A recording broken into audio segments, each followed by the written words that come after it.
ನ್ಯಾಯಮೂರ್ತಿ ಸೂರ್ಯಕಾಂತ್ ಅವರು ಸಿಜೆಐ ಆಗಿ ಪ್ರಮಾಣ ವಚನ ಸ್ವೀಕರಿಸಿದ್ರು. ರಾಷ್ಟ್ರಪತಿ ದ್ರೌಪದಿ ಮುರ್ಮು ಅವರು ಹೊಸ ಸಿಜೆಐ ಅವರಿಗೆ ಪ್ರಮಾಣ ವಚನ ಬೋಧಿಸಿದ್ರು. ಹರಿಯಾಣದ ಒಂದು ಗ್ರಾಮದಿಂದ ಬಂದ ಅವರು ಭಾರತದ ಅತ್ಯುನ್ನತ ನ್ಯಾಯಪೀಠಕ್ಕೆ ಏರಿದಂತಾಯಿತು. ಉಪರಾಷ್ಟ್ರಪತಿ ಸಿಪಿ ರಾಧಾಕೃಷ್ಣನ್, ಪ್ರಧಾನಿ ಮೋದಿ, ಕೇಂದ್ರ ಸಂಪುಟದ ಹಲವು ಮಂತ್ರಿಗಳು ಪ್ರಮಾಣ ವಚನ ಕಾರ್ಯಕ್ರಮದಲ್ಲಿ ಭಾಗವಹಿಸಿದ್ರು. ಕಾಶ್ಮೀರದ 370ನೇ ವಿಧಿ ನೀಗುವುದು, ಬಿಹಾರದ ಕ್ಷಿಪ್ರ ಮತದಾರರ ಪಟ್ಟಿ ಪರಿಷ್ಕರಣೆ, ಪೆಗಾಸಸ್ ಸ್ಪೈವೇರ್ ಪ್ರಕರಣ ಮೊದಲಾದವುಗಳ ತೀರ್ಪಿನ ನ್ಯಾಯಪೀಠದಲ್ಲಿ ಜಸ್ಟಿಸ್ ಸೂರ್ಯಕಾಂತ್ ಅವರು ಇದ್ರು. ಹರಿಯಾಣದ ಹಿಸ್ಸರ್ ವಿಭಾಗದ ನರ್ನೌಡಿನ್ ಪೆಟ್ವಾರ್ನಲ್ಲಿ 1962ರಲ್ಲಿ ಹುಟ್ಟಿದವರು ಸೂರ್ಯಕಾಂತ್.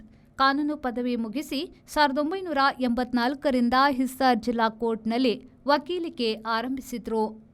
ಮುಂದೆ ಚಂಡೀಗಢದ ಹೈಕೋರ್ಟ್ಗೆ ವಕೀಲಿಕೆಗೆ ಹೋಗಿದ್ರು. 2004ರಲ್ಲಿ ಹರಿಯಾಣ ಹೈಕೋರ್ಟ್ ಜಡ್ಜ್ ಆದ್ರು. ಆಮೇಲೆ ಹಿಮಾಚಲ ಪ್ರದೇಶದ ಹೈಕೋರ್ಟ್ ದಾಟಿ 2019ರಲ್ಲಿ ಸರ್ವೋಚ್ಚ ನ್ಯಾಯಾಲಯದ ನ್ಯಾಯಮೂರ್ತಿ ಆದ್ರು. ಈಗ ಸಿಜೆಐ ಆಗಿದ್ದಾರೆ.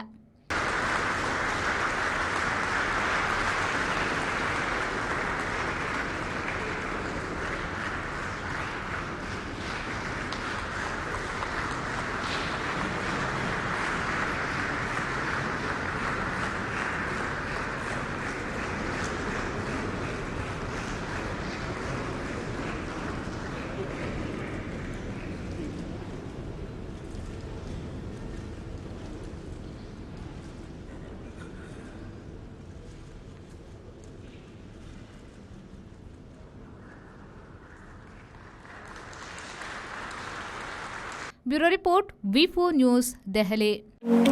ಕಟ್ಟಡ ನಿರ್ಮಾಣ ಕ್ಷೇತ್ರದಲ್ಲಿ 45 ವರ್ಷಗಳನ್ನು ಪೂರೈಸಿದ ಕಾಸರಗೋಡಿನ ವಿಶ್ವಾಸನೀಯ ಸಂಸ್ಥೆ ಶ್ರೀ ಕೃಷ್ಣ ಹಾರ್ಡ್ವೇರ್ ಇದೀಗ ವಿಶಾಲವಾದ ರೀತಿಯಲ್ಲಿ ಹೆಚ್ಚಿನ ಸೌಲಭ್ಯಗಳೊಂದಿಗೆ ಪುರಾತನ ಶೈಲಿಯ ಮಣಿಚಿತ್ರ, ಮಾಡೆಲ್ ಲಾಕ್ಗಳಿಂದ ಹಿಡಿದು ಮನೆಯ ಸೌಂದರ್ಯವನ್ನ ಹೆಚ್ಚಿಸುವ ಸಣ್ಣ ಹಾಗೂ ದೊಡ್ಡ ರೀತಿಗಳ ನೂತನ ಲಾಕಿಂಗ್ ಸಿಸ್ಟಮ್, ಆಧುನಿಕತೆಗೆ ಹೊಂದಿಕೊಂಡು ಅಡುಗೆ ಕೋಣೆಗೆ ಬೇಕಾದ ಮಾಡ್ಯುಲರ್ ಕಿಚನ್ ವ್ಯವಸ್ಥೆ, ಕಿಚನ್ ಆಕ್ಸೆಸರೀಸ್, ವಿವಿಧ ರೀತಿಯ ಸ್ಟ್ರಾಂಗ್ ಹಾಗೂ ಶ್ರೇಷ್ಠ ಗುಣಮಟ್ಟದ ಲಾಕರ್ಗಳು, ವಿವಿಧ ಬ್ರ್ಯಾಂಡ್ಗಳ ಪೇಂಟ್ ಹಾಗೂ ಕಟ್ಟಡ ನಿರ್ಮಾಣಕ್ಕೆ ಬೇಕಾದ ಎಲ್ಲಾ ರೀತಿಯ ವಸ್ತುಗಳು ಒಂದೇ ಕಡೆ ನಿಮ್ಮ ಬಜೆಟ್ಗನುಗುಣವಾಗಿ ಶ್ರೇಷ್ಠ ಗುಣಮಟ್ಟದ ಸಾಮಗ್ರಿಗಳು ಕೈಗೆಟಕುವ ದರಗಳಲ್ಲಿ ಲಭ್ಯ.